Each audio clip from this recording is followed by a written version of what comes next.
I feel like I need to look at your nervous system. So let's get you up to the black room. Okay, I'm there. Feel like it wants me to go down into like a basement. Yeah, yeah. We're going into your brain. So go up to the black room first, and then I'm in it. do you see a hole in the floor or a staircase to go down? No, but I'm scared to move because it feels like wherever I go, I'm going to go down and I can't see it. Don't worry about not seeing it. It's just going to take you into your brain.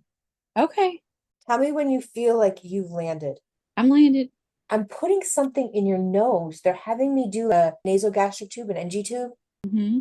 in your nose, and they're going to push oxygen? No.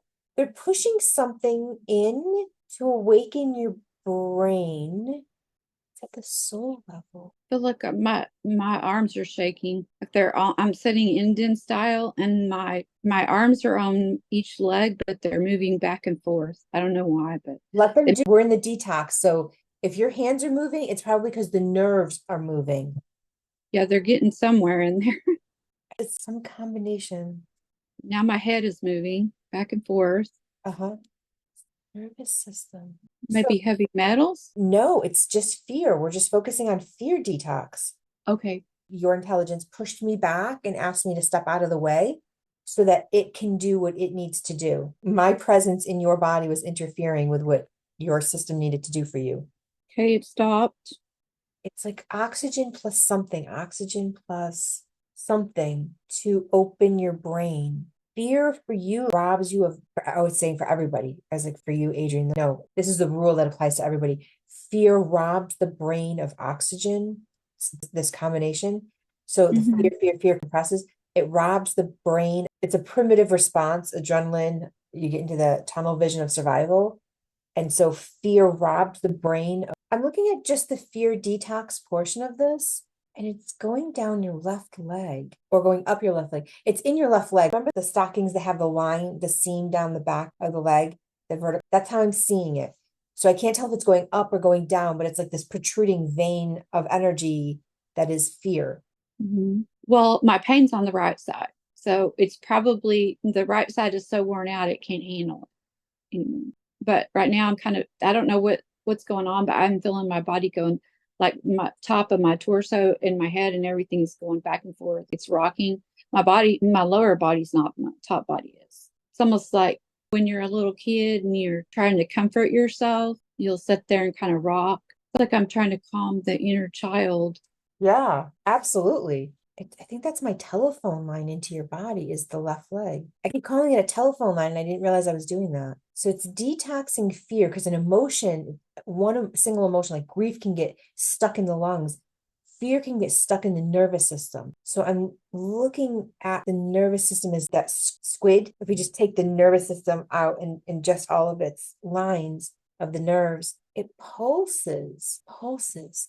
So it reminds me of the old rotary phones when they rang, they vibrated a little. Whole device just sort of rocked a bit, and it's your left ear. Fear is making it harder for you to connect to your spirit guides. Yeah, I actually forgot one of them's name a while back. I was like, oh God, I can't believe I forgot their name. I've had 4 surgeries this year, so I've been under some anesthesia. But I Yeah, feel like I'm on the way up at this point because I've gotten all the health issues addressed. My body just needs to heal. fear detox. Normally, I speak to the body as a whole, or I'm speaking to just your nervous system, just the squid, and it needed more oxygen into the brain. So it needed oxygen in your brain, it went to your nose. Then I connected to it through your leg, and we're flushing it through your feet. Knew you were going to say that. My serotonin goes out my feet. Yeah. Remember we talked about that? No, it's the way I can go. I can astral travel and I can be on the outside looking in really quick. And like, see, that's why we need the oxygen. Okay. So as it flushes, you need to focus on your breathing and getting more breath through your nose. The intake, it's the inhale that you need to help move it through your feet. Feeling it like a rocking, the inhale, and then it rocks its way down, rocks its way down. I don't know if it makes sense to you, but imagine you're breathing in through your nostrils and then it's running down your nervous system rather than your respiratory system. Run that inhale down your nervous system to flush it. It's interesting. I don't see fear on your back. I just see it on the front. Well, remember when we did my fear, I was like a computer. And so when I would get scared, it was like a circuit board. It was like spiders. Couldn't see them until I went into fear. And then when I went into fear, it was like these protectors came out around the front of me. Mechanical box wires that cling and wrap. You said they look like spiders. I remember you saying that because I was trying to figure out how that could look like an electrical, but they would pull out. Can you see that on the screen? Mm-hmm. That's the session we're talking. Yeah. Oh my gosh, yeah. Surpasses logic, floods the front of the head, which is why we need the oxygen. And we looked at rational fears and irrational fears. This was a year ago. That makes sense with what I'm seeing. So what I'm getting from this whole thing is that what I was taught as a child, my suppressing things, because my mom was a nurse and she was in the military and she saw a lot of trauma. And her way of coping was, oh, you're fine. You're fine. You'll be all right. Let me kiss it. Let me put some iodine on it. I remember that one. Let me put a band-aid on it. And so I felt like sometimes she was unequivocating my pain because she did it so much, just minimizing it. And so I think I've developed that same thing. It's like, oh, it's not that bad. When a house is burning down, I just heard rescue. I don't know. Heard that. Maybe they're rescuing me. Get more info. Let's ask questions. What does that mean? I'm able to rescue myself. The power is within and be a beacon. Huge. Keep going because the more you're talking, it's flushing your nervous system. Settle down, be still, meditate. You're worth it. Rome was not built in a day. I don't know why I'm hearing this, but I'm hearing ascend. You can ascend. It's from a 3D to a 4D. You can expand. While you're meditating, ascend. In the spiritual community, people use the word ascend as if you're leaving here and going there because they don't understand mathematical dimensions. You're really just expanding, like a square expands to a cube into your 4D self. The ascension is an expansion of who you are. Well, we do ascend to heaven in my belief system. Your death, not during your life. Right. Yeah. You have to be dead. You have to be So that's not what it means. It means that I guess I need to access that more, nurture myself. It's okay to let some things go. Yeah. Become lighter. Become lighter. Stop being a perfectionist. Yeah. That's a trauma response. Gather your community. Gather your community. Hope is on the way. Everything's happening for a reason. Everything's happening for a reason. Oh, I heard to make you stronger. Just allow it to happen. Doesn't mean that I'm bad. It's an opportunity instead of a loss. I think I've been seeing these last 3 years as a loss because of how these issues have debilitated me, but it's not a loss. It's for a purpose. The more you're talking, it's moving it out of your leg. The fear is coming out of your nervous system. The world needs more positive affirmations. We need to share that with each other. Hope is on the way. Be kind. Be kind. I keep hearing that. Be kind. Yeah. Be kind and loving. Use your virtues. I don't know why this word said obsolete. That was totally off the subject. Let the stream come through. Okay, but it threw me off. Yep.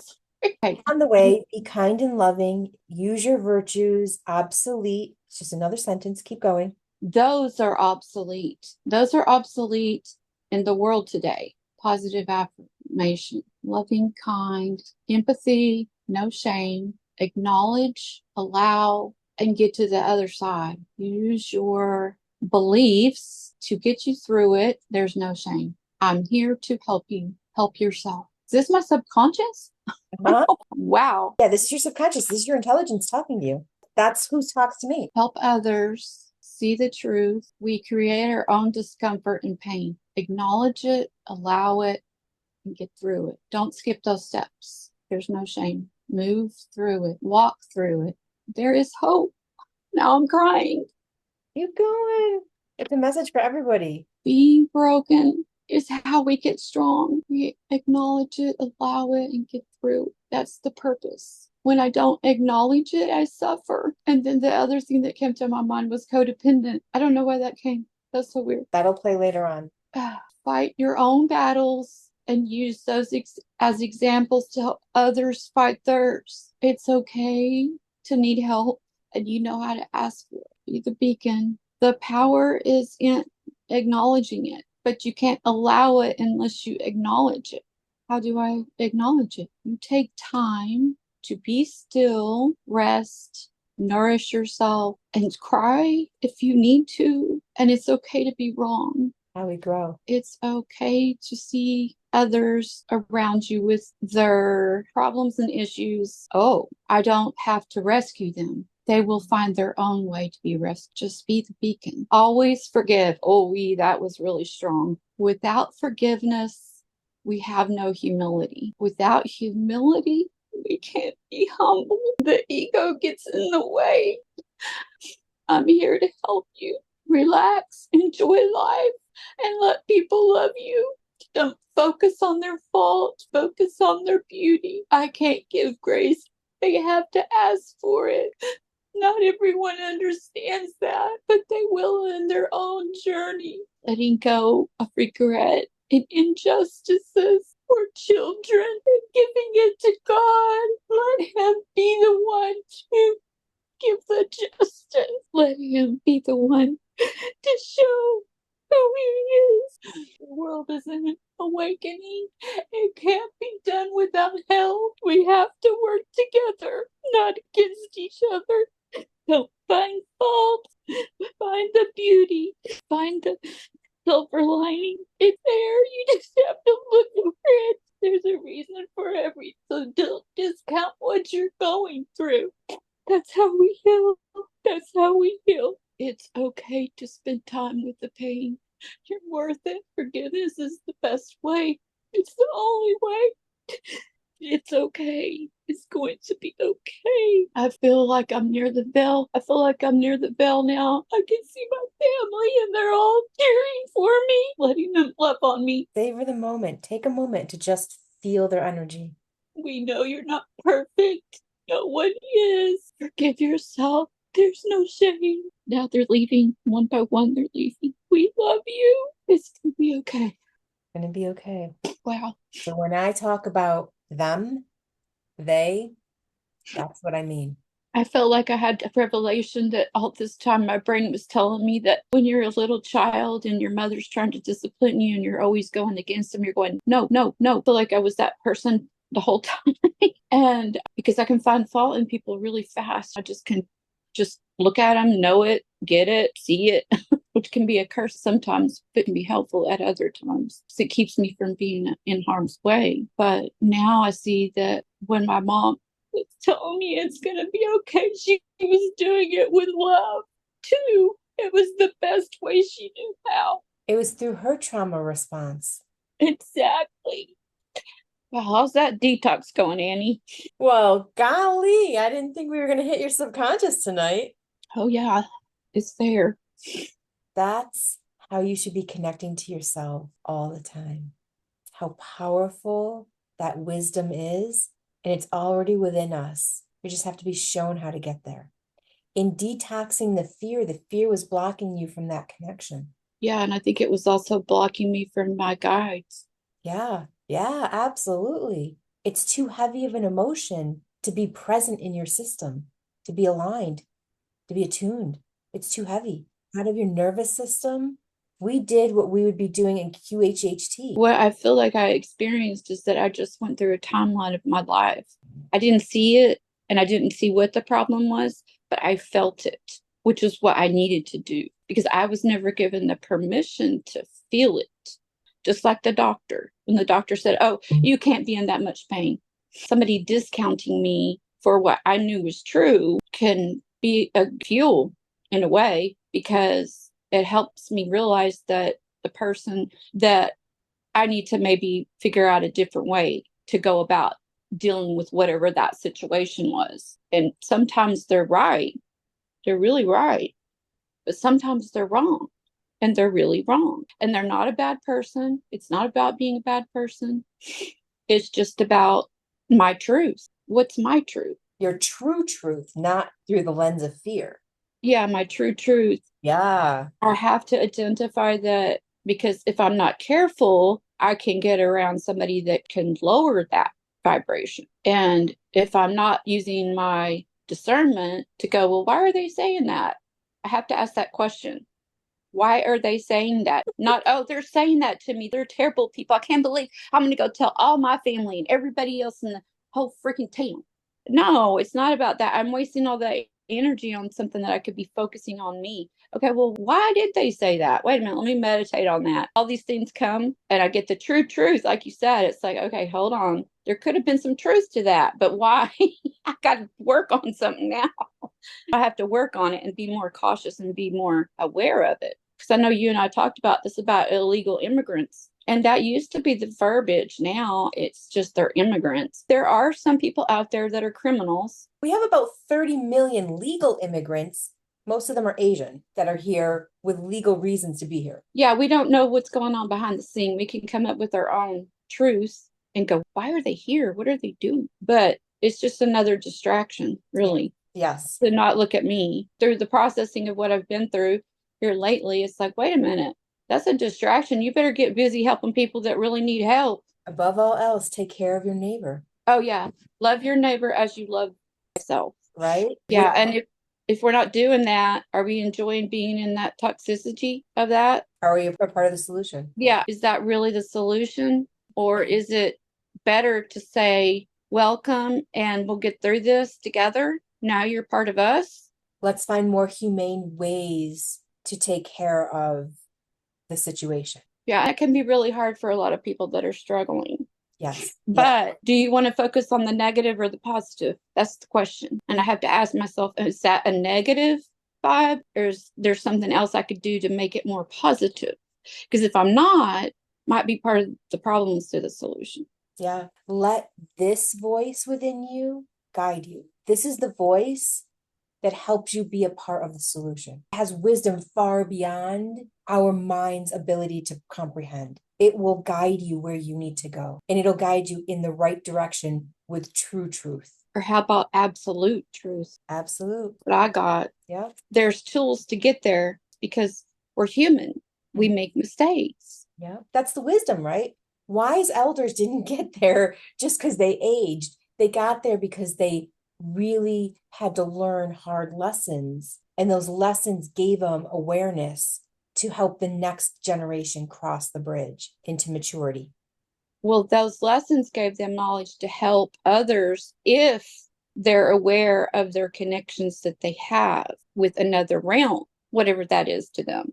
Yeah. If they're going in self-will, they're not for the good of the universe. Yeah. They're going as, like you said, victim mentality. Victim, I'm going to get them back. Oh, I'm going to get them. Revenge. Let God have their revenge. Surrender. Do everything you can to protect yourself and take up for yourself and ask for God to help you through that process. But when you've reached a point to where you can do no more, move on. You don't have to kill yourself in this world to fight for something. Believe me, I've tried. It didn't work. It can drain you physically, mentally, spiritually. I mean, you can be in fetal position on the bed. Yeah. That's not where we need to be. We need to be taking care of ourselves. Our bodies are our vessels. We need to take care of them. They're our temple. We need to be sure that we're taking care of them so that we can be there for other people. The stronger we are, the more connected to our higher self, our intelligence, the stronger we are, the more we have to give. Yeah, and neglecting myself is a way of sabotaging. Yeah. The stubbornness. And everyone suffers. Well, yes, because I'm not at my best, apparently, and I can't be available at the moment that I really need to give, when there's a prompting. Exactly. Right. So how can you follow a prompting if you're not aware and connected to the telephone cord that sends the prompting? Well, here lately, you taught me a lot is discernment. I'm using that a lot more. So whenever I see something and somebody's got all they can say is negative in it, I just keep on scrolling, instead of feeding it or them sucking me in, however you want to look at it. But it's an effort because sometimes you do want to say something, but there's been times whenever I've had to type it out and then I just go, okay, it's done, and then erase it. I don't have to push send. I don't have to do the email. I don't have to make the phone call, but I could tell somebody else or I could write it down just to get it out of me. There's other tools. I'm the choice. I have to make the choice. Do I want to go down that road? Play it out in my mind. Okay, this is what's going to happen if I go down that road. I'm just adding more to the fire. Eventually, there's going to be a big explosion. Do I want to be that manipulative is the word. Ooh, that's a big word.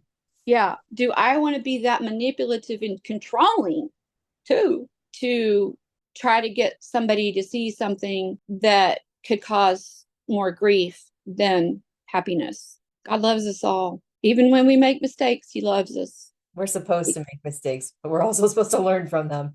Well, true, but he actually loves us more when we're in the middle of not shame, because shame is not what God wants us to have. We should never be in shame. He wants us to be humble. Yeah. There's a difference between shame and humble. They're not even close. Right. Close. Humble is the process too, though, because you have to listen when somebody's saying something to you that you might want to think about. Here's another opinion. Here's another option. What about this? Humble vibrates with authenticity. Shame vibrates toward death. Hospice and shame are close together. Authenticity and humility are close together. They vibrate very differently. But when the ego's in the way, they can take that and turn it into shame. Yes, yes, yes. The ego can trick our minds into thinking something when it's really not that way. That's why it's real important if we start feeling those feelings of hate, anger, Fear, resentment. Yeah, fear goes with all three of those, really. Yep. Fear goes right along with them. Then we're creating a trickling of feelings that I really didn't have to do that. Ask myself, did I really have to do that? Should have I really done that? Sincerely, was I very mature when I did that? Was I being an adult? And then look back on it and go, oh, yeah, that was not real bright. That was really mean, Adrianne. Why did you do that? That wasn't very nice. Yeah. Anyway, that was great. Did I get detox? I'm pretty sure we got quite a bit out, but I think Kitty Cat's going to do just a little bit more. Yes, I can. I could feel her humming. She's not the trauma cat anymore. She's the healing cat. The healing kitty. Healing kitty. Okay, now I'll show my face after I quit crying. That was a healing experience. That was bizarre. She's still in my lap. Thank you, sweet kitty. All done? Nope, not all done. I'm hearing water is essential when people are working with you, Annie. Yes, definitely. That's why I drink a lot of hydration and electrolyte, because we were activating the auric plasma field. I was told I have too much plasma. Inside your body. Yeah, I have too many red blood cells, but they said there's nothing wrong with me. So I'm like, okay. Not right now, anyway. Maybe I'm an alien. I think at some level, all of us are not from here. Something. Her body's shaking. Her body is shaking. You ever like watch a dog when they're sleeping and they have a weird dream and their body does a quiver? Oh, my body does that too. Whenever I go to bed at night, it does this jerking thing. Yeah, she's doing that. Yeah, that's the nervous system. I'm about to find out what that's all about and figure that out, hopefully. It's probably a lot of it is because I had that frozen shoulder for so long. I'm sure there's a lot of toxins inside of me in the nervous system. But that was definitely an emotional detox. That's what that was. What did you say it was? Fear? Fear detox. Yeah, that was, see what my fear looks like when I'm scared now. See if it changed. She's still like doing this. Oh, she's still in your lap? Yeah, yeah. I was connecting with her. Maybe she's experiencing some of the issues that I have physically, She's a whisper cat. Yeah. All done? Okay.